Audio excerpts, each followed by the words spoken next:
ಆಕಾಶವಾಣಿ ಧಾರವಾಡ. ರೂಪಕ ಮಣ್ಣಿನ ಪೂಜೆಗಳು. ರೂಪಕವನ್ನು ಬರೆದು ಕಾರ್ಯಕ್ರಮದಲ್ಲಿ ಭಾಗವಹಿಸಿ ಹಾಡಿದವರು ಜನಪದ ತಜ್ಞರಾದ ಡಾ ರಾಮು ಮೂಲ್ಗಿ. ಕಾರ್ಯಕ್ರಮ ಪ್ರಸ್ತುತಿ ಶರಣಬಸವ ಚೋಳೇನ್. ಕೇಳಿ ರೂಪಕ ಮಣ್ಣಿನ ಪೂಜೆಗಳು. ಆತ್ಮೀಯ ಕೇಳುಗರೆ, ಇವತ್ತು ನಮ್ಮ ಗ್ರಾಮೀಣ ಹಬ್ಬಗಳು ಈ ಕುರಿತಂತೆ ನಾವು ಹೆಚ್ಚಿನ ಮಾಹಿತಿಯನ್ನು ಮಾಡಿಕೊಳ್ಳೋಣ. ವಿಶೇಷವಾಗಿ ಮಣ್ಣಿನ ಪೂಜೆಗಳು. ಮೊನ್ನೆ ತಾನೇ ಮಣ್ಣೆತ್ತನ ಅಮಾವಾಸ್ಯೆ ಮಾಡಿದ್ವಿ. ಎತ್ತುಗಳನ್ನ ಮಣ್ಣಿನ ಮೂಲಕ ಮಾಡಿ ಅವುಗಳನ್ನು ಪೂಜೆ ಮಾಡುವಂತದ್ದು.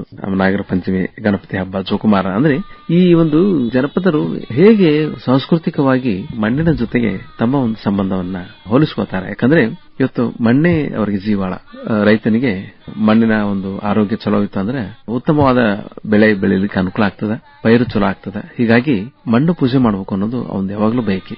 ಭೂತಾಯಿಯನ್ನ ಪೂಜೆ ಮಾಡಿ ನನಗೆ ಉತ್ತಮ ಬೆಳೆ ಬರೋಂಗಾಗ್ಲಿ, ಉತ್ತಮ ಇಳುವರಿ ಬಂದ್ರೆ ನನಗೆ ಮನೆಯ ಒಂದು ಪೋಷಣೆ ಆಗಲಿ ಅಥವಾ ಒಂದು ಸಾಮಾಜಿಕವಾಗಿ ನಾನು ಏನಾದರೂ ಮಾಡ್ಲಿಕ್ಕೆ ಸಾಧ್ಯ ಆಗ್ತದೆ. ಮತ್ತು ಹಬ್ಬ ಹರಿದಿನಗಳನ್ನ ಒಂದು ಸಂತೋಷದಿಂದ ಕಳೆಯಲಿಕ್ಕೆ ಸಾಧ್ಯ ಆಗ್ತದೆ.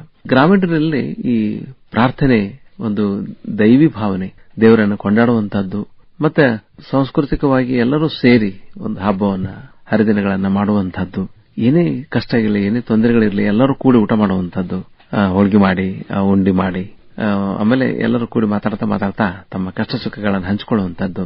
ಆ ಒಂದು ಸಂಸ್ಕೃತಿ ನಮ್ಮ ಕರ್ನಾಟಕದೊಳಗೆ ಬಹಳ ವಿಶೇಷವಾಗಿದೆ. ವಿಶೇಷವಾಗಿ ಉತ್ತರ ಕರ್ನಾಟಕದೊಳಗೆ ಈ ಸಜ್ಜಿ ರೊಟ್ಟಿ, ಜೋಳದ ರೊಟ್ಟಿ, ಎಳ್ಳ ಹೋಳಿಗೆ, ಅಂದ್ರೆ ಈ ಶೇಂಗಾದ ಹೋಳಿಗೆ, ಉಂಡಿ, ಮತ್ತು ಆಮೇಲೆ ಈ ಹೂರ್ಣದ ಹೋಳಿಗೆ, ಬೇರೆ ಬೇರೆ ತರದ್. ಈಗಂತೂ ಸ್ವಲ್ಪ ಆ ಒಂದು ಪರಿಪಾಠ ಏನದಲ್ಲ, ಒಂದು ಪೀಳಿಗೆ ಬದಲಾದಂತೆ ಸ್ವಲ್ಪ ಕಡಿಮೆ ಆಗಿದೆ. ಆದ್ರೆ ಅದನ್ನು ಉಳಿಸಿ ಬೆಳೆಸಬೇಕಾದ ನಿಟ್ಟಿನೊಳಗೆ ನಾವು ಕಂಕಣಬದ್ಧರಾಗಬೇಕಾಗಿದೆ. ಹಳೆ ಸಂಪ್ರದಾಯಗಳೇನಿದಲ್ಲ ಅವು ಬಹಳ ನಮ್ಮ ಸಾಂಸ್ಕೃತಿಕ ವೈಭವನ್ನ ಮೆರೆಸುವಂತವು. ಅವುಗಳನ್ನ ನಾವು ಬಿಂಬಿಸಬೇಕಾಗಿದೆ. ಅವುಗಳನ್ನ ನಾವು ಮತ್ತೆ ಮರಳಿ ಆ ವೈಭವಕ್ಕೆ ನಾವು ಹೋಗಬೇಕಾಗಿದೆ. ಆ ನಿಟ್ಟಿನೊಳಗೆ ಇವತ್ತು ನಮ್ಮ ಹಿರಿಯ ಜನಪದ ಕಲಾವಿದರು, ನಮ್ಮ ಆಕಾಶವಾಣಿಯ ಬಿಹೈ ಗ್ರೇಡ್ ಕಲಾವಿದರು ಶ್ರೀಯುತ ರಾಮು ಮೂಲ್ಗಿ ಅವರು, ವಿಶ್ವವಿದ್ಯಾಲಯದ ಜನಪದ ವಿಶ್ವವಿದ್ಯಾಲಯದ ಪ್ರೊಫೆಸರ್ ಕೂಡ ಅವರು, ಮತ್ತೆ ಜನಪದರ ಕುರಿತಂತೆ ತಮ್ಮ ಬದುಕನ್ನ ಸಾಕಷ್ಟು ಸವಿಸಿದಂಥವರು, ಜನಪದರ ಏಳಿಗೆಗೆ ಶ್ರಮ ಮಾಡಿದಂಥವರು, ಮತ್ತೆ ಸ್ವತಃ ಹಂತಿ ಪದಗಳ ಕಲಾವಿದರಾಗಿ ಊರೂರು ಸುತ್ತಿ ಸಾಕಷ್ಟು ಸಭೆ ಸಮಾರಂಭಗಳಲ್ಲಿ ಜನಪದ ಸಂಸ್ಕೃತಿಯನ್ನು ಮೆರೆದವರು ನಮ್ಮ ಜೊತೆಗಿದ್ದಾರೆ. ನಿಮ್ಮೆಲ್ಲರ ಪರವಾಗಿ ರಾಮು ಮೂಲ್ಗಿ ಅವರನ್ನ, ಡಾಕ್ಟರ್ ರಾಮು ಮೂಲ್ಗಿ ಅವರನ್ನ ಸ್ವಾಗತ ಮಾಡ್ತಾ ಇದ್ವಿ. ನಮಸ್ಕಾರ ಡಾಕ್ಟರ್ ರಾಮು ಮೂಲ್ಗಿ. ಶರಣಾರ್ಥಿಗಳು ಸ್ವಾಗತ. ರಾಮು, ನೋಡ್ರಿ, ಈಗ ಮಳೆಗಾಲ ಇದು ಜೂನ್ ಜುಲೈ ಬಂತಂದ್ರೆ ನಮಗೇನದಲ್ಲ ಅಂದ್ರೆ ಒಂದು ಸಂಭ್ರಮ, ಹಬ್ಬಗಳ ಒಂದು ಸಂಭ್ರಮ. ಗ್ರಾಮೀಣ ಭಾಗದೊಳಗೆ ಈ ಹಬ್ಬಗಳ ಒಂದು ಹಬ್ಬ ಹರಿದಿನಗಳ ಒಂದು ಸಂಸ್ಕೃತಿಯನ್ನ ಹೆಂಗ ನೆನಿತಾರ್ರಿ? ನಮ್ಮ ಜನಪದರಿಗೆ ಕಾರ ಹುಣ್ಣಿಮೆ ಹಬ್ಬಗಳನ್ನ ಕರ್ಕೊಂಡು ಬರ್ತೈತಿ, ಉಗಾದಿ ಹಬ್ಬಗಳನ್ನ ಉಡುಗಿಸ್ಕೊಂಡು ಹೋಗ್ತತಿ ಅಂತ ಹೇಳ್ತಾರೆ ನಮ್ಮ ಹಿರಿಯರು. ಆ ಪ್ರಕಾರವಾಗಿ ನಮ್ಮ ದೇಶ ಭಾರತ ಕೃಷಿ ಪ್ರಧಾನವಾಗಿರತಕ್ಕಂಥ ದೇಶ. ಇಲ್ಲಿ 90% ಭಾಗ ರೈತರೇ, ಅದರಲ್ಲಿ 10% ಭಾಗ ಕುಂಬಾರರು, ಕಂಬಾರು, ಚಮ್ಮಾರು, ಉಪಾರು, ವ್ಯಾಪಾರ ಮಾಡೋರು ಎಲ್ಲರೂ ಸೇರಿಸಿಕೊಂಡು ನಾವು 100% ಭಾಗ ಇದ್ದೀವಿ. ಆದರೆ ಇವತ್ತ ದೇಶಕ್ಕೆ ಅನ್ನ ಕೊಡೋರು ಯಾರು ಇದ್ರೆ ಅವರು ನಮ್ಮ ರೈತರೇ.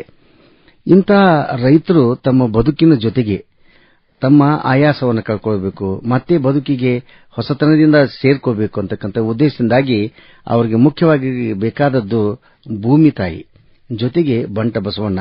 ಅದಕ್ಕನೇ ಎದ್ದುಗುಟ್ಲೆ ಅವ್ರು ಏನ್ ಹೇಳ್ತಿದ್ರು ಅಂದ್ರೆ, ನಾವು ಆ ದೇವರು ಈ ದೇವರನ್ನ ನೆನೆಸುವುದಕ್ಕಿಂತ ಪೂರ್ವದಲ್ಲಿ ಮೊಟ್ಟ ಮೊದಲಿಗೆ ಎದ್ದುಗುಟ್ಲೆ ಏನ್ ಅವರು ನೆನೆಸ್ತಾರೆ ಅಂದ್ರೆ ಬೆಳಗಾಗಿ ನಾನೇ ಅದನ್ನೇ ಈಗ ನೆನಪಿಗೆ ಏಳುತ್ತಲೇ ಎದ್ದು ಯಾರ್ಯಾರ ನೆನೆಯಲಿ ಎಳ್ಳು ಜೀರಿಗೆ ಬೆಳೆಯೋಳ, ಎಳ್ಳು ಜೀರಿಗೆ ಬೆಳೆಯೋಳ ಭೂಮಿ ತಾಯಿನ ಎದ್ದೊಂದ ಗಳಿಗೆ ನೆನದೇನ, ಎದ್ದೊಂದ ಗಳಿಗೆ ನೆನದೇನ. ನೋಡ್ರಿ, ಎದ್ದುಗುಟ್ಲೆ ಭೂಮಿ ತಾಯಿಯನ್ನ ಮೊಟ್ಟ ಮೊದಲಿಗೆ ನೆನೆಸಿ ಮುಂದಕ್ಕೆ ಹೋಗುವಂತವರು ನಮ್ಮ ಜನಪದರು. ಆ ನಿಟ್ಟಿನೊಳಗೆ ಬಂಟ ಬಸವಣ್ಣ ಮತ್ತು ಭೂಮಿ ತಾಯಿ ಇವರಿಬ್ಬರು ಇದ್ರೆ ಇಡೀ ದೇಶಕ್ಕೆ ಅನ್ನವನ್ನು ಕೊಡ್ತೇವೆ ಅಂತೇಳಿ ಭಾಷೆ ಕೊಟ್ಟವರು ನಮ್ಮ ಜನಪದರು, ನಮ್ಮ ರೈತರು. ಆ ನಿಟ್ಟಿನಲ್ಲಿ ಇವತ್ತ ಎಂಟೆತ್ತ ಹೊಡಕೊಂಡು ಕಂಟ್ಯಾಗ ಬರುವಾಗ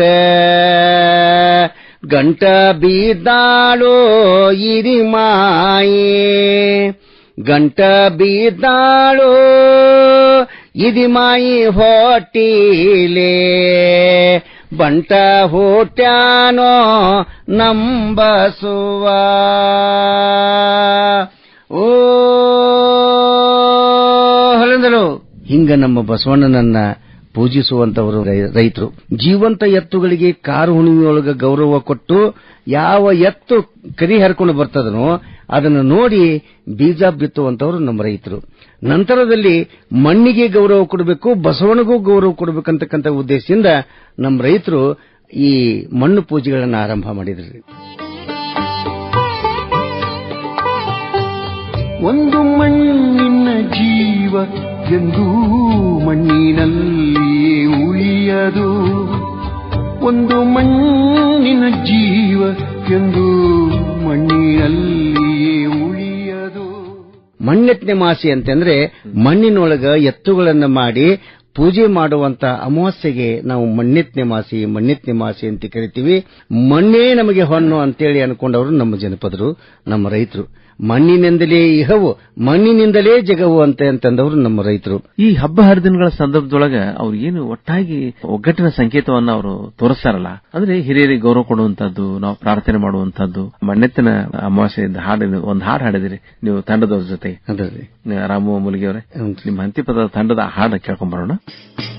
ಆಷಾಢ ಮಾಸ ಬಂದೀತವ್ವ ಕಾಸ ಅಣ್ಣಯ್ಯ ಬರಲಿಲ್ಲೋ, ಕಾಸ ಅಣ್ಣಯ್ಯ ಬರಲಿಲ್ಲೋ, ಸುವಲಾಲಿ ಸುವಾಲಿ ಸುವಲಾಲಿ ಸುವಾಲಿ, ರೊಟ್ಟಿ ಬುತ್ತಿ ಕಟ್ಟಗೊಂಡು ಎತ್ತಿನ ಮ್ಯಾಲ್ ಹೇರಿಕೊಂಡು, ರೊಟ್ಟಿ ಬುತ್ತಿ ಕಟ್ಟಕೊಂಡು ಎತ್ತಿನ ಮ್ಯಾಲ್ ಹೇರಿಕೊಂಡು, ಎಂದು ಹೋದೇನೋ ತವರಿಗೆ, ಯಾವಾಗ ಹೋದೇನೋ ತವರಿಗೆ, ಆಷಾಢ ಮಾಸ ಬಂದೀತವ್ವ ಕಾಸ ಅಣ್ಣಯ್ಯ ಬರಲಿಲ್ಲೋ.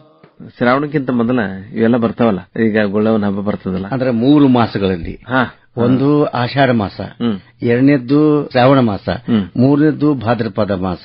ಈ 3 ಮಾಸದೊಳಗ ನಮ್ಮ 5 ಮಣ್ಣು ಪೂಜೆಗಳು ಬರ್ತಾವ್ರಿ. ಏಪ್ರಿಲ್ದಾಗೆಲ್ಲ ಏನ್ ಮಾಡಿರ್ತಾರ್ರಿ ನಮ್ಮ ರೈತರು, ಕಿಸೆದಾಗ ರೊಕ್ಕ ಇರ್ತಾವ್ರ, ಅವಾಗೆಲ್ಲ ಮಕ್ಕಳು ಮದುವೆ ಮಾಡೋದಾಗ್ಲಿ, ಹೊಲ ಹಿಡಿಯೋದಾಗ್ಲಿ, ಜೊತೆಗೆ ಮನಿ ಹಾಕ್ಸೋದು ಇವನ್ನೆಲ್ಲ ಮಾಡ್ಕೊಂಡು ಮತ್ ಹೊಳ್ಳಿ ಏನ್ ಮಾಡ್ತಾರ್ರಿ, ಉಗಾದಿಗೆ ಕುಂಟಿ ಹಾಕಿ ಬದುಕಿಗೆ ಅವರು ಸೇರ್ಕೊಂತಾರ್ರಿ. ಇಲ್ಲಿ ನಮ್ಮ ಹೆಣ್ಣು ಮಕ್ಕಳು ಮನೆಯೊಳಗ ಸ್ವಚ್ಛಂದವಾಗಿ ಬೆಳೆದಿರ್ತಾರ್ರಿ. ಅವರು ಹೊಸ ಮನೆಯಾಗ ಹೋಗಿ ಹೊಂದ್ಕೊಳ್ಳೋದು ಕಷ್ಟ ಆಕತಿ ಅಂತಕ್ಕಂತ ಉದ್ದೇಶದಿಂದಾಗಿ ಕರ್ಕೊಂಡ್ಬರೋದು ಕಳಿಸೋದು ಮಾಡಿದ್ರೆ ಧೈರ್ಯ ಬರ್ತೈತೆ ಅಂತಕ್ಕಂಥ ಉದ್ದೇಶದಿಂದ ನಮ್ಮ ಹಿರಿಯರು ಏನ್ ಮಾಡಿದ್ರಿ, ಆಷಾಢ ಮಾಸದಾಗ ಅತ್ತಿ ಮಾವನ ಮುಖ ನೋಡಬಾರದು ಅಂತಕ್ಕಂಥ ಒಂದು ಕಟ್ಟಪ್ಪಣೆಯನ್ನು ಹಾಕೊಂಡು ಮತ್ತೆ ಹೊಸಮಾಲಿಗಿತ್ತಿಯರನ್ನ ಗಂಡನ ಮನೆಯಿಂದ ಇಲ್ಲೇ ತವರು ಮನೆಗೆ ಕರ್ಕೊಂಡ್ ಬರೋದೇ ಇದು ಆಷಾಢ ಮಾಸದ ಒಂದು ಪ್ರಮುಖ ಉದ್ದೇಶ. ಈ ಒಂದು ಸಂಪ್ರದಾಯ ಏನಿದೆ ಅಲ್ಲ, ಬಹಳ ಕಟ್ಟಿಬದ್ಧವಾಗಿ ಮಾಡ್ಕೊಂಡು ಬಂದಾರ. ನಮ್ಮ ಮೂಲ ಸಂಪ್ರದಾಯಗಳು ಗೊತ್ತಾದ್ರೆ ಬಹಳ ಖುಷಿ ಆಗ್ತದೆ. ನವಲಗುಂದ ಭಾಗದೊಳಗೆ ಹೋದ್ರೆ ಆ ಗುಳ್ಳವನ್ನ ಎಷ್ಟು ಚಂದ ಪೂಜೆ ಮಾಡ್ತಾರ್ರಿ. ಇಲ್ಲಿ ನಮ್ಮಲ್ಲಿನೂ ಇಲ್ಲಿ ಅಮರಗುಳದಾಗ ನಮ್ಮಲ್ಲಿ ದಾಸನೂರ ಮನೆ ತನಕ ಈಗ ನಾವೆಲ್ಲ ಸಣ್ಣವರಿದ್ದಾಗ ಗುಳ್ಳವನ್ನ ಇಟ್ಟ ಹಬ್ಬ ಮಾಡ್ತಿದ್ವಿ. ಮಣ್ಣನ್ನು ತಗೊಂಡು ಬಂದು ಎತ್ತು ಮಾಡಿ ಪೂಜೆ ಮಾಡಿ ಊಟ ಮಾಡ್ತಿದ್ವಿ. ಹಿಂಗ ಇವೆಲ್ಲ ಹಬ್ಬಗಳನ್ನ ಮಾಡೋದ್ರಿಂದ ಅಣ್ಣ ತಮ್ಮಂದರ ಸಂಬಂಧ, ಆಮೇಲೆ ತಾಯಿ ಮಕ್ಕಳ ಸಂಬಂಧ, ಕೌಟುಂಬಿಕ ಸಂಬಂಧ ಅದು ಗಟ್ಟಿಗೊಳ್ತಿತ್ರಿ. ಗುಳ್ಳವನ್ ಕತೆ ಹೇಳ್ರಲ್ಲ. ಗುಳ್ಳವ್ ಅಂತಂದ್ರಿ ಅದರ ಮೂಲ ಪದ ಅಂದ್ರೆ ಕೂಳ್ ಅಧಿಕ ಅವ್ರಿ. ಕೂಳ್ ಅಂದ್ರ ಅಣ್ಣ ಅಂತ ಕರಿತಾರೆ. ಅದು ಕೂಳ್ ಅಧಿಕ ಅವ್ವ ಹೋಗಿ ನಾವು ರೂಢಿಯೊಳಗೆ ಏನಾತ್ರ ಅದ ಕೂಳವ್ವ ಕುಳ್ಳವ್ವ ಅನ್ನೋ ಪದನ ಮುಂದೆ ಹೋಗಿ ಏನಾತ್ರ ರೂಢಿಯೊಳಗ ಗುಳ್ಳವ್ವ ಅಂತೇಳಿ ನಾವು ಕರೆಯೋದು ವಾಡಿಕೆ. ಇಲ್ಲಿ ಗುಳ್ಳವನನ್ನ ಇಡಬೇಕಾದ್ರೆ ಈಗ ಅನ್ನದೇವತೆಯನ್ನ ನಾವು ಪೂಜೆ ಮಾಡಿದ್ರೆ ಆ ದೇವತೆಯನ್ನ ಮನೆಯೊಳಗೆ ನೆಲೆಸ್ತಾಳ ಅಂತಕ್ಕಂಥದ್ದು ನಮ್ಮ ರೈತರ ವಾಡಿಕೆ.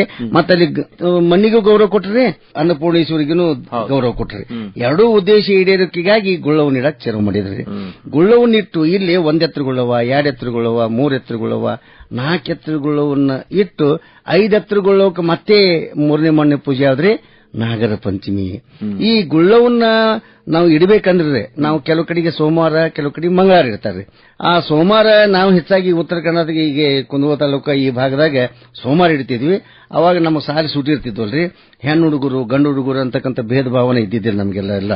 ಅವಾಗ ಚುಮ್ಮರಿ ಡಾಣಿ ಎಲ್ಲ ತಗೊಂಡು ಉಡಿಯದ ಕಟ್ಕೊಂಡು ಗುಳುಬುಟ್ಟಿ ತಗೊಂಡು ಆಮೇಲೆ ಒಂದು ಕುರ್ಚಿಗೆ ತಗೊಂಡು ಊರ ಹಳ್ಳಕ್ಕೆ ಹೋಗಿ ಕೆರೆಗೂ ಹೋಗಿ ನಾವು ಮಣ್ಣನ್ನು ಕೆತ್ತಿ ಆ ಗುಳುಬುಟ್ಟಿ ತುಂಬಿ ಅದಕ್ಕೆ ಪೂಜೆ ಮಾಡಿ ತಂದಿರ್ತಕ್ಕಂಥ ಚುಮ್ಮರಿ ಡಾಣಿನ ಎಡಿ ಹಿಡಿದು ಪನಿವಾರ ಅಂತೇಳಿ ಹಂಚಿ ಊಟ ಮಾಡಿ ಆಟ ಆಡಿ ಹೊತ್ತು ಮುಣಿತಪ್ಪ ಅಂತಂದ್ರ ಆ ಮಣ್ಣಿನ ಗುಳುಬುಟ್ಟಿನ ತೆರೆ ಮೇಲೆ ಇಟ್ಕೊಂಡು ನಾವೇನ್ ಮಾಡ್ತಿದ್ರಿ, ಗುಳ್ಳವನ್ನ ಮಣ್ಣ ತರಲಿಲ್ಲ, ಗುಳಗಂಜಿ ಹಚ್ಚಿ ಆಡಲಿಲ್ಲ, ಸುಳ್ಳ ಬಂತವ ಪಂಚಮಿ ನಮ್ಮಣ್ಣ ಬರಲಿಲ್ಲೋ ಕರಿಲಾಕ, ಪಂಚಮಿ ಬಂತವು ಸನಿಯಾಕ ನಮ್ಮಣ್ಣ ಬರಲಿಲ್ಲೋ ಕರಿಲಾಕ, ಕರಿ ಸೀರಿ ಉಡ್ಸಾಕ ಅಳ್ಳಿಟ್ಟ ತಂಬಿಟ್ಟ ತಿನ್ನಾಕ.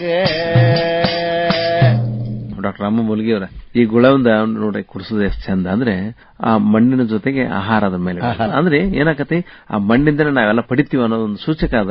ಯಾಕಂದ್ರೆ ಮುಖ್ಯವಾಗಿ ಪ್ರತಿಯೊಂದು ಹಬ್ಬದೊಳಗೂ ನಮಗೆ ಏನಾಗ್ತದೆ, ಗುಳವನ್ನ ಈ ಹಬ್ಬ ಬರೋದು ಯಾವ ಸಮಯ? ಆಷಾಢ ಮಾಸದಾಗ್ರಿ. ಆಷಾಢ ಮಾಸ ಬರ್ತೈತಿ. ಅದ್ರಾಗ ಆಷಾಢದಾಗನ ಬರೋದು ಇವೆಲ್ಲ. ಆಷಾಢದಾನ ಗಾಳಿ ಬೀಸಿ ಬೀಸಿ ಹೊಯ್ಯುವಾಗ ಹೇಸಿ ನನ್ನ ಜನ್ಮ ಹೆಣ್ಣಾಗಬಾರ್ದಿತ್ತ ಅಂತ ತಿಳ್ಕೊಂಡು ಗಂಡ ಜೀವ ಮಿಟಕ್ತೈತ್ರಿ. ಯಾಕಂದ್ರೆ ಹೆಣ್ಮಕ್ಳು ಅವಾಗ ತವ್ರ ಮನಿಗೆ ಹೋಗಿ ಒಲಿ ಮುಂದೆ ಕುತ್ಕೊಂಡು ಅವರು ಬಿಸಿ ಬಿಸಿ ಚಾಕ್ ಮಾಡ್ಕೊಂತ ಏನ್ರ ಮಾಡ್ಕೊಂತ ಅವ್ರು ತಿಂತಿದ್ರಿ. ಇವ ಆ ಕಡೆ ಗಾಳಿ ಈ ಕಡೆ ಗಾಳಿ ಹೊಡ್ತಾ ತಿಂದ ಅನ್ಕೊಂಡ ತಂಡ್ಯಾಗ್ರಿ. ಅದಕ್ಕೆ ನಾನು ಹೆಣ್ಣಾಗಿದ್ರ ಆ ಒಲಿ ಮುಂದೆ ಕುತ್ಕೊಂಡು ಬಿಸಿ ಬಿಸಿ ಚಾ ಕುಡ್ತಿದ್ನಲ್ಲ ಅಂತೇಳಿ ಈ ಗಂಡ ಜೀವ ಮಿಡುತ್ತೈತಿ. ಅದಕ್ಕೆ ನಮ್ ಹಿರಿಯರು ಅನುಭವಿಸಿ ಹೇಳಿದ ಮಾತು, ಬಸವಕ್ಕ ಬಸವನೀರೇ ಬಸವನ ಪಾದಕ ಶರಣ ನೀರೇ, ಬಸವಕ ಬಸವನೀರೇ ಬಸವನ ಪಾದಕ ಶರಣ ನೀರೇ, ಎರಡ ಸುತ್ತಿನ ಕ್ವಾಟೆ ಅದರೊಳು ಸೂತಿ ಬಂದಾನು ಬಸವ, ಎರಡ ಸುತ್ತಿನ ಕ್ವಾಟೆ ಅದರೊಳು ಸೊಡರು ಮೂರ್ತಿಯೇ ಬಸವ, ಬಸವಕ ಬಸವನೀರೇ ಬಸವನ ಪಾದಕ ಶರಣ ನೀರೇ, ಮೂರ ಸುತ್ತಿನ ಕ್ವಾಟೆ ಅದರೊಳು ಮೂರ್ತಗೊಂಡಾನು ಬಸವ, ಬಸವಕ ಬಸವನೀರೇ ಬಸವನ ಪಾದಕ ಶರಣ ನೀರೇ. ಈಗ ನಾಗದೇವತೆ ಮೇಲೆ ಸಾಕಷ್ಟು ನಂಬಿಕೆಗಳು. ಏನದು ನಾಗದೇವತೆಯ ಪ್ರಾಮುಖ್ಯತೆಯನ್ನ ನಮ್ಮ ಗ್ರಾಮೀಣ ಭಾಗದವರು ಹೆಂಗ್ ತಿಳ್ಕೊಂಡಾರ? ನಾಗಪ್ಪನ ಬಗ್ಗೆ ಹೆಂಗ ಖುಷಿ ಅಂತಂದ್ರಿ, ಒಂದು ತಿಂಗಳ ಮನ್ಯಾಗ ಕುತ್ಕೊಂಡು ಪುರಾಣ ಪುಣ್ಯಕಥೆಗಳನ್ನ ಮಠಮಾನ್ಯಕ್ಕೆ ಹೋಗಿ ಕೇಳ್ಕೊಂತ ಕುಂತಿರ್ತಾರ್ರಿ. ಈ ಎಲ್ಲಾ ಇವ್ರು ಬಿತ್ತಿ ಬಂದಿರತಕ್ಕಂತ ಪೈರಿನೊಳಗ ಕೋರಿ ಹುಳ, ಕ್ರಿಮಿ ಕೀಟ ಎಲ್ಲವೂ ಬೆಳೆದು ಆ ಪೈರನ್ನ ಲುಕ್ಸಾನ ಮಾಡ್ತಿರ್ತಾವ್ರಿ. ಆ ಪೈರನ್ನ ಲುಕ್ಸಾನ ಮಾಡುವಂತ ಸಂದರ್ಭದೊಳಗ ನಮ್ಮ ನಾಗರಾಜ ಆದಿಶೇಷ ಈ ಎಲ್ಲ ಹುಳ ಹುಪ್ಪಡಿಗಳನ್ನ ತಿಂದು ಆ ರೈತರ ಪೈರನ್ನ ಸಂರಕ್ಷಣೆ ಮಾಡವ ಯಾರಾದ್ರೂ ಇದ್ರೆ ಅವ ನಮ್ಮ ನಾಗರಾಜ. ಅದಕ್ಕ ಆ ನಾಗಪ್ಪಗ ಗೌರವ ಕೊಡಬೇಕಂತ ತಿಳ್ಕೊಂಡು ಮಣ್ಣಿನೊಳಗ ನಾಗಪ್ಪನ ಮಾಡೋದು ಪೂಜೆ ಮಾಡೋದು ಒಂದು ಕಡೆಗೆ ಕಥೆ ಆದ್ರೆ, ಇನ್ನೊಂದು ಒಂದು ಪೌರಾಣಿಕ ಕಥೆಯನ್ನು ಜನಪದರೊಳಗೆ ಕಥೆಗಳು ಸಾಕಷ್ಟು ಬರ್ತಾವ ನೋಡ್ರಿ. ಹಿಂಗ ಒಂದ್ ಊರಾಗ ಇಬ್ರು ಬಡವ್ರ ಮನ್ಯಾಗ ಅಣ್ಣ ತಂಗಿ ಇರ್ತಾರ. ತಂಗಿ ಬಾಳ ಚೆಲುವು ಇರ್ತಾಳ. ಈಕಿ ಚೆಲುವಿಕೆಯನ್ನ ನೋಡಿ ದೊಡ್ಡ ಶ್ರೀಮಂತರ ಮನೆಯವರು ಯಾವುದೇ ವರದಕ್ಷಿಣೆ ಇಲ್ಲದ ಮದುವೆ ಮಾಡ್ಕೊಂಡು ಹೋಗಿರ್ತಾರ್ರಿ. ಇವ ಬಡವ ಮತ್ತ ಅಕ್ಕಂಗ್ಯರನ್ನ ಆಷಾಢ ಮಾಸಕ್ಕೆ ಹಬ್ಬಕ್ಕೆ ಕರ್ಕೊಂಡ್ ಬರ್ಬೇಕಲ್ರಿ. ಕರ್ಕೊಂಡ್ ಬರುವಂತ ಸಂದರ್ಭದೊಳಗ ಎತ್ತು ಚಕ್ಕಡಿ ಕೊಲ್ಲಾರಿ ಕಟ್ಕೊಂಡು ತಾನು ಹೊಸ ಅರಿವಿ ಹಾಕೊಂಡು ಆ ತಂಗಿ ಕರ್ಯಾಕ್ ಹೋಗಿರ್ತಾನ್ರಿ. ತಂಗಿ ಕರ್ಕೊಂಡು ಬರಾಕಂತೇಳಿ ಹೋದ್ರ ದೊಡ್ಡ ಶ್ರೀಮಂತರ ಮನಿ ಅವರು ತಂಗಿಯನ್ನು ಕರ್ಕೊಂಡು ಬರುವಾಗ ಮೈತುಂಬ ದಾಗಿನ ಎಲ್ಲ ಹಾಕೊಂಡ್ಬಿಟ್ಟಿರ್ತಾರ್ರಿ. ವಂಕಿ, ಡಾವು, ಗುರುಮಾಸರ, ಟೀಕಿ ಎಲ್ಲಾನು ಹಾಕೊಂಡದ್ದನ್ನು ನೋಡಿ ಇವ ಬಂಗಾರನ ನೋಡೋದಂತ ಇವ. ಅದಕ್ಕೆ ನೋಡಿ ಗಾಬಾಗ್ಬಿಡ್ತಾನ. ಇವಾಗ ದುರಾಸೆ ಆಗ್ತದ್ರಿ. ಚಕ್ರ್ಯಾಗ ತಂಗಿನ ಕುಂಡ್ರಿಸ್ಕೊಂಡು ಹಂಗ ಬರುವಾಗ ಇನ್ನೇನು ಮುಂದ ಊರು ಸಮೀಪದಾಗ, ಯಾಕೆ ಊರ್ ಮುಂದೆ ಕೆರಿಗಳಿರ್ತಾವ ನಮ್ಮಲ್ಲಿ ಜನಪದರು, ಕೆರಿ ಕಟ್ಟಿ ನೋಡಿ ಊರನ್ನು ಸ್ಥಾಪನೆ ಮಾಡ್ತಾರ. ಕೆರಿಗೆ ಕೊಳ್ಳ ಹರಿದ ತಂಗ್ಯವ್ವ ಒಂದಿಟ್ಟು ಎತ್ತುಗಳಿಗೆ ನೀರು ಕುಡಿಸಬೇಕಾಗಿತ್ತು, ನೀನು ಇಳಿವ ಅಂತೇಳಿ ಇಳಿಸಿ ಆ ತಂಗ್ಯವನ್ನು ಕರ್ಕೊಂಡು ಬಂದು ಎತ್ತುಗಳು ನೀರು ಕುಡಿಸಿ ಅಲ್ಲಿ ಗಿಡಕ್ಕೆ ಕಟ್ತಾನ. ಇನ್ನೇನು ಈಕಿನ ಕೊಂದ್ ಬಿಟ್ರೆ ಈ ಮೈಮ್ಯಾಲಿನ ಬಂಗಾರ ಎಲ್ಲನೂ ನಾ ತಗೊಂಡು ಮಾರಿ ದೊಡ್ಡ ಶ್ರೀಮಂತ ಆಗ್ಬೋದಕ್ಕಂತಕ್ಕಂಥ ಉದ್ದೇಶದಿಂದ ಈತ ಆ ತಂಗಿಯವನ್ನ ಕರ್ಕೊಂಡು ಬಂದಕ್ಕೆ ನೀನು ಒಟ್ಟು ಕಾಲ್ತು ಕೊಡುವ ಅಂತಕೊಂಡು ಕೆರಿ ಮುಂದೆ ದಡ್ಡಿಗೆ ತರುತ್ತಾನ. ನಮ್ಮ ಹಳ್ಳಿಯಾಗ ಎಲ್ಲರೂ ಅವಾಗ ಅರಿವಿ ಒಗ್ಯಾಕ ಪ್ರತಿಯೊಬ್ಬರು ಬಾಂಡೆ ತೊಳಿಬೇಕಂದ್ರೆ ಅರಿವಿ ಒಗಿಬೇಕಂದ್ರೆ ಕೆರಿಗೆ ಹೋಗ್ತಿದ್ರು. ಕೆರಿಯೊಳಗ ಒಗಿಕಲ್ಲು ಅಂತ ಇರ್ತಿದ್ರಿ. ಆ ಒಗಿಕಲ್ಲು ಸಮೀಪ ಹೋಗಿ ನಿಂತು ಕಾಲ್ ತಕೊರುವ ಅಂತ ಹೇಳ್ತಾನ. ಇನ್ನೇನು ಒಗಿಕಲ್ಲು ಎಬ್ಬಿಸಿ ಈಕಿ ತೆರಿ ಮೇಲೆ ಹೇರಿ ಬಿಟ್ರೆ ಈಕೆ ಸತ್ತು ಹೊಕ್ಕಳ ಅಂತಕ್ಕಂಥ ಉದ್ದೇಶದಿಂದ ಆ ಒಗಿಕಲ್ಲನ್ನು ಎಬ್ಬಿಸುವಾಗ ಕೈ ಹಾಕ್ತಾನ. ಅವಾಗ ನಾಗರಾಜ ಹೆಡಿ ತಕ್ಕೊಂಡು ಕುತ್ಕೊಂಡು, ಅಲಾ ದುಷ್ಟ ಮನುಷ್ಯ, ನಿನ್ನ ಒಡ ಹುಟ್ಟಿದ ತಂಗಿನ ನೀನು ಬಿಡುವಲ್ಲಿ ಅಂದ ಬಳಿಕ ನಮ್ಮನ್ನ ಏನ್ ಬಿಡ್ತೀಪ ಅಂತ ತಿಳ್ಕೊಂಡು ಆ ನಾಗರಾಜ ಅಣ್ಣಗೆ ಕಚ್ಚಿ ಬಿಡ್ತಾನ. ಅವಾಗ ಬಾಯಾಗ ಬರುಗ್ ಬಂದು ಆತ ಸತ್ ಬಿದ್ದು ಬಿಡ್ತಾನ. ಅವಾಗ ನಾಗರಾಜಗ ಈ ತಂಗಿ ಚಕಡ್ಯಾಗ ಏನ್ ತವ್ರ ಮನೆಯಿಂದ ಹಾಲು ಮೊಸರು ಎಲ್ಲಾನು ಬುತ್ತಿ ರೊಟ್ಟಿ ತಗೊಂಡ್ಬಂದಿದ್ರಲ್ರಿ, ಅದ್ರಾಗಿನ ಹಾಲು ತಗೊಂಡ್ಬಂದು ನಾಗಪ್ಪಗ ಹಾಲು ಎರೆದು ಕೈ ಮುಗಿದು ನಿಲ್ತಾಳ. ಅವಾಗ ಏನು ವರ ಬೇಕು ಅಂತ ಕೇಳಂತೆ ನಾಗರಾಜ ಕೇಳಿದಾಗ, ಏನು ಬೇಡ ನಂಗೆ ಕರ್ಕೊಂಡು ಹೋಗಕ್ಕ ಕಳ್ಸಕ್ಕ ನಮ್ಗೆ ಅಣ್ಣತಮ್ಮರು ಬೇಕು, ಇರೋ ಒಬ್ಬನ ಅಣ್ಣ, ಅವಾಗ ಜೀವದಾನ ಮಾಡು ಅಂತ ಹೇಳಿದಾಗ ನಾಗರಾಜ ಮತ್ತೆ ಜೀವದಾನ ಮಾಡಿದ ಅಂತಕ್ಕಂಥ ಉದ್ದೇಶದಿಂದಾಗಿ ನಾಗರ ಪಂಚಮಿ ಅಣ್ಣ ತಂಗಿಯರ ಹಬ್ಬ ಅಂತ ವಿಡಿಯೊಳಗೆ ಬಂದದ. ಇದು ಜನಪದ ಹೇಳ್ತಕ್ಕಂಥ ಕಥೆ ನೋಡ್ರಿ. ಅದಕ್ಕೆ ಈಗ ನಾಗಪ್ಪ ಹಾಲು ಹಾಕೋದು, ತಂಗಿಯರ ಪಾಲ್, ಪಾಲ್ ಅಂತ ಪಾಲ್. ಈ ಒಂದು ನಂಬಿಕೆ ಅದರ ಹಿಂದಿದ್ರು ಕೂಡ ಸದುದ್ದೇಶ ಅದ. ಅಂದ್ರೆ ನಮ್ಮ ಸಂಬಂಧಗಳು ಸುಧಾರಿಸಬೇಕು. ಅಣ್ಣ ತಂಗಿ ಆಯ್ತು, ಆಮೇಲೆ ಈ ಮನಿ ಆ ಮನಿ, ಅಣ್ಣ ತಂಗಿ ಎರಡು ಮನಿ ಇದು ಮನಿ ಮತ್ತು ಕೊಟ್ಟ ಮನಿ ಅದಿರ್ಬೇಕಂತ ಹೇಳಿ ಅವ್ನ ನಿಂದ ಹಾಡೈತಾರ ಹಂತಿ ಪದಾರ್ಥ ಚಂದ ಕೇಳ್ಕೊಂಡ್ ಬರೋಣ. ನಾಡ ಮೇಲೆ ನಾಗರ ಪಂಚಮಿ ನಾರ್ಯಾರಬ್ಬ ಏನ ಹುಬ್ಬ ಹಂಚಿಕೆ ನೊಂದಾಕಲೆವ್ವ ಎಚ್ಚ ತರುವುದಕ ಹಿಂದಿನ ಹಂಗ ದಿನಮಾನ ಇಲ್ಲ ಸಂತಿ ಮಾಡುವುದಕ ತಯಾರಾಗ್ಯಾರವ್ವ ಇವರು ಹಬ್ಬ ಮಾಡಾಕ ತಯಾರಾಗ್ಯಾರವ್ವ ಇವರು ಹಬ್ಬ ಮಾಡಾಕ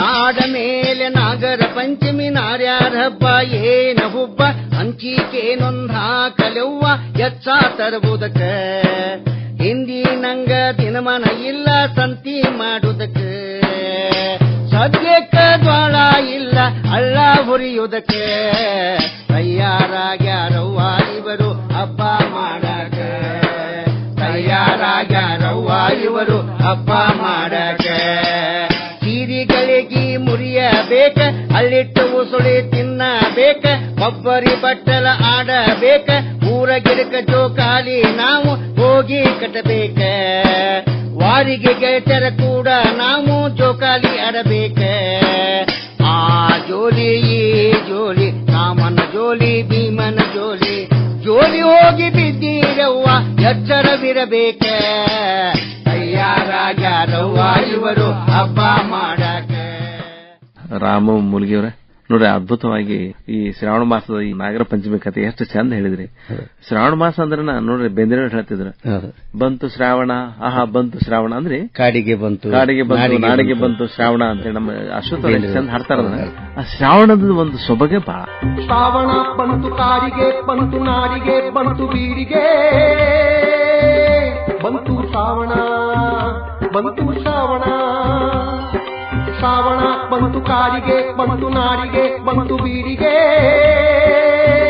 ಬಂತು ಶ್ರಾವಣ ಬಂತು ಶ್ರಾವಣ ಕಡಲಿಗೆ ಬಂತು ಶ್ರಾವಣ ಉಣಿಧಾಂಗ ರಾವಣ ಕಡಲಿಗೆ ಬಂತು ಶ್ರಾವಣ ಉಣಿಧಾಂಗ ರಾವಣ ಉಣಿತಾವ ಕಾಳಿ ಭೈರವನ ರೂಪತಾಳಿ ಕುಣಿತಾವ ಕಾಳಿ ಭೈರವನ ರೂಪತಾಳಿ ಶ್ರಾವಣ ಬಂತು ಕಾಡಿಗೆ ಬಂತು ನಾಡಿಗೆ ಬಂತು ಬೀಡಿಗೆ ಬಂತು ಶ್ರಾವಣ ಬಂತು ಶ್ರಾವಣ ಶ್ರಾವಣ ಬಂತು ಕಟ್ಟಕ ರಾಜ್ಯ ಪಟ್ಟಕ ಬಾಣ ಮಟ್ಟಕ ಶ್ರಾವಣ ಬಂತು ಕಟ್ಟಕ ರಾಜ್ಯ ಪಟ್ಟಕ ಬಾಣ ಮಟ್ಟಕ ಯಾವ ಮುಗಿಲು ರವಿಕಾಣ ಗಾಢ ಹಗಲು ಯಾವ ಮುಗಿಲು ರವಿಕಾಣ ಗಾಢ ಹಗಲು ಶ್ರಾವಣ ಬಂತು ಕಾಡಿಗೆ ಬಂತು ನಾಡಿಗೆ ಬಂತು ಬೀಡಿಗೆ ಬಂತು ಶ್ರಾವಣ ಬಂತು ಶ್ರಾವಣ. ಒಂದು ಅದ್ಭುತವಾದ ಶ್ರಾವಣದ ಕಲ್ಪನೆಯನ್ನ, ಶ್ರಾವಣ ಕುರಿತಂತೆ ಸಾಕಷ್ಟು ಕವನಗಳನ್ನ ನಮ್ಮ ಬೇಂದ್ರೆಯವರು ಬರೆದಾರ. ಬೇರೆ ಬೇರೆ ಸಾಹಿತಿಗಳು ಸಾಕಷ್ಟು. ಅಂದ್ರೆ ಶ್ರಾವಣದ ಒಂದು ಸಂಭ್ರಮವನ್ನ ನೀವು ಹೆಂಗ್ ನೆನೀತೀರಿ? ಶ್ರಾವಣ ಮಾಸ ಅಂದ್ರೆ ಅದು ಒಂದು ತಿಂಗಳ ನಮಗ ಖುಷಿ ತರುವಂತ ಮಾಸ ಅದು. ಹೆಂಗಂದ್ರೆ ಊರಾಗ ಭಜನಿ ಮಾಡ್ತಿದ್ರು ನಾವೆಲ್ಲರೂ, ಶ್ರಾವಣ ಭಜನಿ ಅಂತೇಳಿ. ನಸಕ್ನ್ಯಾಗ ಸೋಮವಾರ ಬಂತಪ್ಪ ಅಂದ್ರೆ ನಸಕ್ನ್ಯಾಗ ಬಸವಣ್ಣ ದೇವರ ಮೂರ್ತಿ ತಗೊಂಡು ಫೋಟೋ ತಗೊಂಡು ಭಜನಿ ಮಾಡ್ಕೊಂತ ಇಡೀ ಊರ್ ತುಂಬಾ ಅಡ್ಡಾಡಿ ಆ ಒಂದು ಶ್ರಾವಣ ಮಾಸದ ಸವಿ ನೆನಪನ್ನ ಜನರಿಗೆ ತಂದು ಕೊಡ್ತಿದ್ವಿ. ಜೊತೆಗೆ ಒಂದು ತಿಂಗಳಾಗೋ ತನಕ ಜೋಕಾಲಿ ಗಿಡಕ್ಕೆ ಊರ್ ಹೊರಗೆ ಗಿಡಕ್ಕದ ಕಾಯಂ ಇರ್ತಿತ್ರಿ. ಮತ್ತ ಮನ್ಯಾಗ ನಾಗೊಂದಿಗೆ ಮತ್ತು ಪಡಸಾಲ್ಯಾಗ ಜೋಕಾಲಿ ಸಣ್ಣ ಹುಡುಗರಿಗೆ ಮತ್ತು ಹೆಣ್ಮಕ್ಳಿಗೆ ಮನ್ಯಾಗ ಆಡ್ಬೇಕು. ಅವರು ನಾವು ಗಂಡು ಮಕ್ಕಳಾದಂತವ್ರು ಊರ್ ಹೊರಗೆ ಗಿಡಕ್ಕೆ ಜೋಕಾಲಿ ಕಟ್ಟಿ ಜೋಕಾಲಿ ಆಡ್ತಿದ್ರಿ. ಆ ಜೋಕಾಲಿ ಆಡೋದ ಒಂದು ಸಂಭ್ರಮ. ಅವಾಗ ವಾರ್ಗಿ ಗೆಳತಿಯರು ಗಂಡನ ಮನೆಗೆ ಹೋಗಿ ಬಂದಿದ್ದ ಅನುಭವ ಹಂಚಿಕೆ ಎಲ್ಲಕ್ಕಿತ್ತಪ್ಪ ಅಂತಂದ್ರೆ ಈ ಜೋಕಾಲಿ ಆಡುವಾಗ ಅಯ್ಯೋ ನಿನ್ ಗಂಡ ಹೆಂಗದನ ಕುಟುಂಬಗಳ ಚರ್ಚೆ ಅಲ್ಲಿ ಆಗ್ತಿತ್ತು. ಆ ಉಂಡಿ ತಿನ್ಕೊಂತ ಜೋಕಾಲಿ ಜಿಕ್ಕೊಂತ ತಮ್ಮ ಸುಖ ದುಃಖಗಳನ್ನ ಹಂಚ್ಕೊಂತಿದ್ರು ಈ ಹಬ್ಬಗಳಲ್ಲಿ. ನೋಡಿ, ಅವಾಗ ಅಂದ್ರೆ ಆಚೆ ಜೋಕಾಲಿ ಇದರಿಂದ ಸಾಕಷ್ಟು ವ್ಯಾಯಾಮನ ಆಗ್ತಿತ್ತು, ಆಕೇತ್ರಿ. ನಮ್ಗೆ ಆರೋಗ್ಯನೂ ಚಲೋ ಇರ್ಬೇಕು ಅನ್ನೋದು ಸದುದ್ದೇಶ ಅಲ್ಲದ. ನಾವು ನಗ್ನಗ್ತಾ ಯಾವಾಗ್ಲೂ ಕೂಡ ಆ ಒಂದು ಕ್ರೀಡಾ ಸಂಸ್ಕೃತಿಯನ್ನು ಮೆರಿಬೇಕು ಅನ್ನೋದು. ಆಮೇಲೆ ಸ್ಪರ್ಧೆ ಏನ್ ಮಾಡ್ತಿದ್ರಿ, ಒಂದು ಗಿಡಕ್ಕೆ ಕೊಬ್ಬರಿ ಬಟ್ಲ ಕಟ್ಟಿ ಯಾರು ಜೀಕಾ ಹೊಡೆದ್ ಆ ಬಾಯಿಲಿಂದ ಕೊಬ್ಬರಿ ಬಟ್ಲ ತರ್ತಾರೋ ಅವ್ರಿಗೆ ಬಂಗಾರದೋ ಬೆಳಿದೋ ಕಡಿ ಕೊಟ್ಟು ಅವ್ರಿಗೆ ಮೆರವಣಿಗೆ ಮಾಡ್ತಿದ್ರು ಹಿಲಾರ್ ಹಚ್ಚಿ. ಅದು ಸ್ಪರ್ಧೆ, ಅದು ಒಂದು ಜನಪದ ಆಟಗಳು ಇವೆಲ್ಲ. ಇದು ನೋಡಿರ್ತಕ್ಕಂಥ ನಮ್ಮ ಸಂತ ಶಿಸ್ನಾಥ್ ಶರೀಫ್ ಸಾಬ್ರು ಇವ್ರು ಜೋಕಾಲಿ ಆಡೋನ್ ಬಾ ಎಜ್ಜ ಅಂತೇಳಿ ಇವ್ ಕರೆದ್ರೆ ಅವಾಗ ಇವ್ ನಮ್ಮ ಶರೀಫ್ ಅಜ್ಜ ಇವನು ಏನು ಹೇಳಂತಂದ್ರೆ, ಜೋಕಾಲ್ಯಾಡೋಣ ಬನ್ನಿರಿ ಬೇಕಾದ ನಾರಿಯರೆಲ್ಲ ಸಾಕಾಗೋ ತನಕ ಆಡೋಣ, ನಾವು ನೀವು ಸಾಕಾದ ಮ್ಯಾಗ ಇಳಿಯೋಣ, ನಾವು ನೀವು ಸಾಕಾದ ಮ್ಯಾಗ ಇಳಿಯೋಣ. ತುತ್ತಾನ ತುದಿಯಲ್ಲಿ ಕಟ್ಟೈತಿ ಜೋಕಾಲಿ ನೆಟ್ಟಗ ಟೀಕ ಹೊಡೆಯೋಣ, ನಾವು ನೀವು ಸಾಕಾದ ಮ್ಯಾಲ ಇಳಿಯೋಣ, ನಾವು ನೀವು ಸಾಕಾದ ಮ್ಯಾಲ ಇಳಿಯೋಣ. ರನ್ನದ ಜೋಕಾಲಿ ಕಟ್ಟಿ ಚಿನ್ನದ ಜೋಲಿಯ ಹೊಡೆದು, ರನ್ನದ ಜೋಕಾಲಿ ಕಟ್ಟಿ ರನ್ನದ ಜೋಕಾಲಿ ಹುಡುಕಿ ಚೆನ್ನಾಗಿ ಹೂಗಾಡೋಣ, ನಾವು ನೀವು ಸಾಕಾದ ಮ್ಯಾಲ ಇಳಿಯೋಣ. ಇಬ್ಬರ ಉಡಿಯಾಗ ಅಳ್ಳಿಟ್ಟು ತಂಬಿಟ್ಟ ಉಂಡಿ, ಇಬ್ಬರ ಉಡಿಯಾಗ ಅಳ್ಳಿಟ್ಟು ತಂಬಿಟ್ಟ ಉಂಡಿ ಸಾಕಾಗ ತನಕ ತಿನ್ನೋಣ, ನಾವು ನೀವು ಸಾಕಾದ ಮ್ಯಾಲ ಇಳಿಯೋಣ, ನಾವು ನೀವು ಸಾಕಾದ ಮ್ಯಾಲ ಇಳಿಯೋಣ. ದೇಶದೊಳಗ ನಮ್ಮ ಶಿಶುನಾಳ ದೀಶನ ಹಸನಾದ ಪದ ಹಾಡೋಣ, ನಾವು ನೀವು ಸಾಕಾದ ಮ್ಯಾಲ ಇಳಿಯೋಣ, ನಾವು ನೀವು ಸಾಕಾದ ಮ್ಯಾಲ ಇಳಿಯೋಣ. ಹಿಂಗ ಹಾಡನ ಶರೀಫರು ಈ ಹಬ್ಬವನ್ನು ನೋಡಿ ಬರೆದಿದ್ದಾರೆ. ಅದಕ್ಕೆ ಜೋಕಾಲಿ ಹಬ್ಬ ಶ್ರಾವಣ ಮಾಸ ಅಂದ್ರೆ ಒಂದು ತಿಂಗಳ ಸಂಭ್ರಮ. ಈಗ ಶ್ರಾವಣ ಮುಗ್ಯಾಕ್ ಬಂತಂದ್ರೆ ಮತ್ತೆ ಅವಾಗ ಯಾರು ಬರ್ತಾರ್ರಿ, ನಮ್ಮ ಗಣಪತಿ ಬರ್ತಾನ, ಗಣಪತಿ ಮಹಾರಾಜ್ ಜೈ ಅಂತ ಅನ್ನೋದು. ಇವ ನಾಗಪ್ಪನ ಕಳಿಸಿ ಬಿಡುದ್ರಿ. ಈಗ ನಾಗಪ್ಪ ಹೋದ ನಂತರ ಇಲ್ಲಿ ಉಂಡಿ ಉಸುಳಿ ಅಳಿಟ್ಟು ತಂಬಿಟ್ಟು ಆಮೇಲೆ ಕೊಬ್ಬರಿ ಬಟ್ಲನ್ರಿ ಅದಕ್ಕೆ ದಾರ ಹಾಕಿ ಆಟ ಆಡ್ಸೋದು, ಆಡಿಸಿ ಇಟೀಟ ತಿನ್ಕೊಂತ ಕಿಸೆದಾಗ ಇಟ್ಕೊಂತ ನಾವೆಲ್ಲ ಸಾರಿ ಹೋದಂತವ್ರು. ಅವೆಲ್ಲ ಈಗ ಇವತ್ತಿನ ಮಕ್ಕಳಿಗೆ ಅವೆಲ್ಲ ನೆನಪೇ ಇಲ್ಲ ಅಂತ ಅನ್ನೋದು ಹೇಳ್ಬೇಕ್ರಿ. ಆಮೇಲೆ ಮುಗಿದ್ಬಿಟ್ಲೆ ನಮ್ಮ ಗಣಪತಿ ಹಬ್ಬ ಬರ್ತಾನ್ರಿ. ಗಣಪತಿ ಹಬ್ಬವನ್ನು ಅಗಡೆ ಸಾರ್ವಜನಿಕ ಗಣೇಶೋತ್ಸವ ಮಾಡ್ತಾರೆ. ಮೊಟ್ಟ ಮೊದಲಿಗೆ ನಮ್ಮ ರೈತರು ತಮ್ಮ ಮನೆಯೊಳಗನ ಗಣಪತಿ ಗೂಡ ಇರ್ತಿದ್ವಿ ಎಲ್ಲರಿಗೂ ರೀ. ಗಣಪತಿ ಮಾಡ ಅಂತಿದ್ರಿ. ಆ ಗಣಪನ ತಗೊಂಬಂದು ಕೆಲವರು 1 ದಿವಸಕ್ಕೆ, ಕೆಲವರು 2 ದಿವಸಕ್ಕೆ, 3 ದಿವಸಕ್ಕೆ, ಆಮೇಲೆ ಒಬ್ರು 6 ದಿವಸಕ್ಕೆ, ಒಬ್ರದ್ದು 7 ದಿವಸಕ್ಕೆ, ಒಬ್ರು 9 ದಿವಸ, ಒಬ್ರು 16 ದಿವಸ, ಕೊನೆಗೆ ಒಬ್ಬರು 1 ತಿಂಗಳ, 1 ವರ್ಷನೂ ಗಣಪತಿಯನ್ನ ಇಡುವಂತ ಸಂಪ್ರದಾಯ ನಮ್ಮಲ್ಲಿದೆ. ಯಾಕೆ ಈ ಗಣಪತಿ ಹಬ್ಬವನ್ನು ಆಚರಣೆ ಮಾಡಕ್ ಶುರು ಮಾಡಿದ್ರೆ ಅಂದ್ರೆ, ನಮ್ಮ ಜನಪದರಿಗೆ ಎಲ್ಲಾ ಸಂದರ್ಭದಲ್ಲೂ ಮೊಟ್ಟ ಮೊದಲು ಪೂಜೆಗೊಳ್ಳುವವರು ಯಾರಾದರೂ ದೇವರಿದ್ರೆ ಅದು ನಮ್ಮ ಗಣಪತಿ ಮಹಾರಾಜ. ಅಂದ್ರ ಯಾವುದೇ ಕಾರ್ಯವನ್ನು ಮಾಡುವಾಗ ವಿಘ್ನಗಳು ಬರಬಾರದು. ಜನಪದರು ಗಣೇಶನೆಯನ್ನು ಪೂಜೆ ಮಾಡೋದಷ್ಟೇ. ದೊಡ್ಡ ಆಟ ಇರಲಿ, ಸಣ್ಣ ಆಟ ಇರಲಿ, ನಾಟಕ ಇರಲಿ, ಎಲ್ಲದರಿಗೂ ಮೊದಲ ಗಣಸ್ತುತಿ ಅಂದ ಮುಂದಕ್ಕೆ ಹೋಗ್ತಿದ್ರು. ಗಣಪತಿ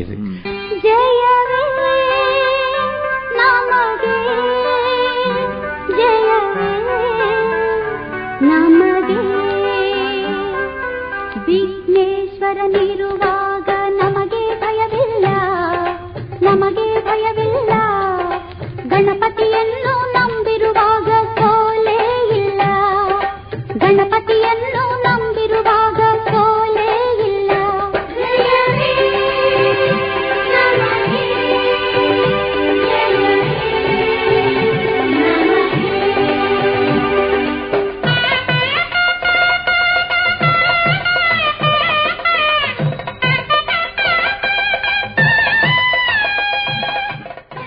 ಬಂಟರಿಗೆ ಬಂಟನಿ ಕುಂಟಲಿಯ ಮೇಲೆ ಕುಂತು ಹೊಂಟೆಲ್ಲಿ ಹೇಳು ಗಣನಾಥ. ಹೊಂಟೆಲ್ಲಿ ಹೇಳು ಗಣನಾಥ ನನ್ನ ನಾಲಿಗೆ ತೊಡರ ಬಿಡಿಸಯ್ಯ. ಅಷ್ಟು ನಮ್ಮ ಜನಪದರಿಗೆ ದೇವರ ಮೇಲೆ ಭಕ್ತಿ ರೀ. ಆಮೇಲೆ ಸಾರ್ವಜನಿಕವಾಗಿ ಗಣಪತಿ ಅವ ಮನಿ ಒಳಗಿದ್ರು. ಅವ ಗಣಪತಿ ಹಬ್ಬ ಅಷ್ಟೇ ಮನಿ ಒಳಗಿತ್ತು. ಆದ್ರೆ ನಮ್ಮ ಬಾಲಗಂಗಾಧರ ತಿಲಕ್ ಅವರು ಸ್ವಾತಂತ್ರ್ಯ ಸಂಗ್ರಾಮದೊಳಗ ಜನರನ್ನ ಹೆಂಗ್ ಕೂಡಿಸ್ಬೇಕು, ಜನರಿಗೆ ಹಂಗ ಮನಿ ಮನಿಗೆ ಹೋಗಿ ಹೇಳಿದ್ರೆ ಆಗುದಿಲ್ಲ. ಹಂಗಾರ ಸಾರ್ವಜನಿಕವಾಗಿ ಗಣಪತಿಯನ್ನ ಓಣ್ಯಾಗ ಗಲ್ಲಿ ಗಲ್ಲಿಯೊಳಗ ಹಿಂಗ ಜನರನ್ನ ಕೂಡಿಸಿ ಗಣಪತಿ ಹಬ್ಬದ ನೆಪದೊಳಗ ಜನರನ್ನ ಕೂಡಿಸಿ ಸ್ವಾತಂತ್ರ್ಯಕ್ಕೆ ಕಿತ್ತು ಹಚ್ಚಿದ್ದು ಗಣೇಶ ಚತುರ್ಥಿ ಹಬ್ಬ.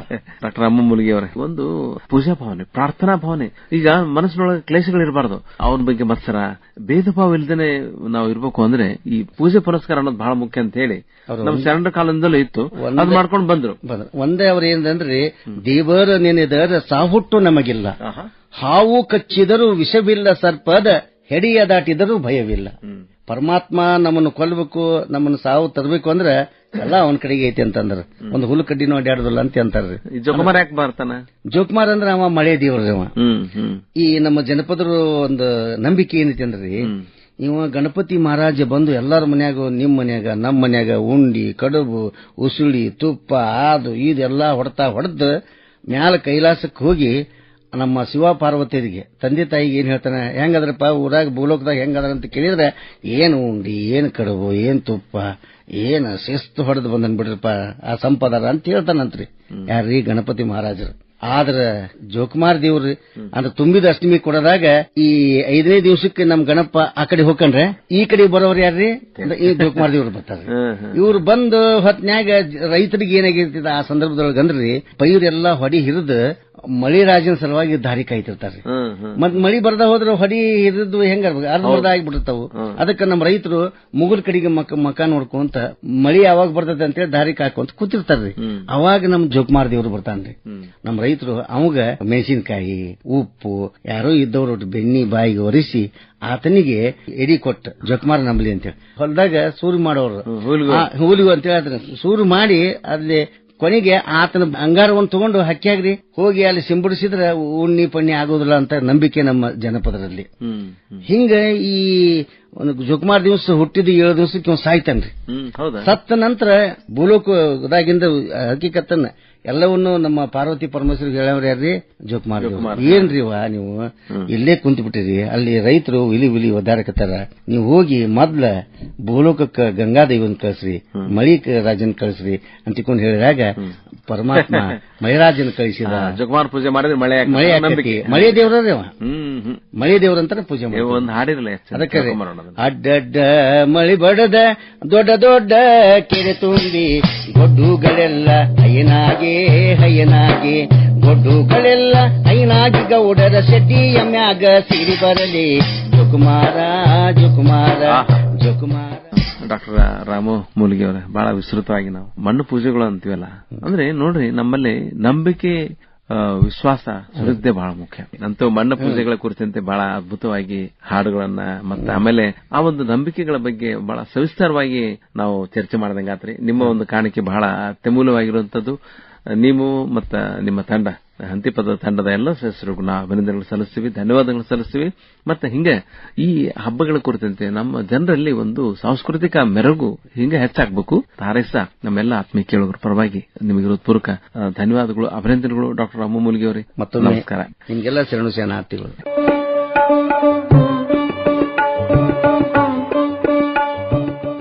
ಇದುವರೆಗೂ ಮಣ್ಣಿನ ಪೂಜೆಗಳು ರೂಪಕ ಕೇಳಿದಿರಿ.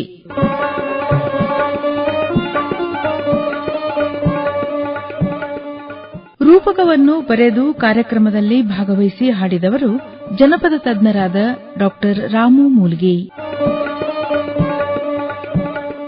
ಕಾರ್ಯಕ್ರಮ ಪ್ರಸ್ತುತಿ ಶರಣಬಸವ ಚೋಳೀನ್. ನಿರ್ಮಾಣ ಉಷಾ ಕುಲಕರ್ಣಿ.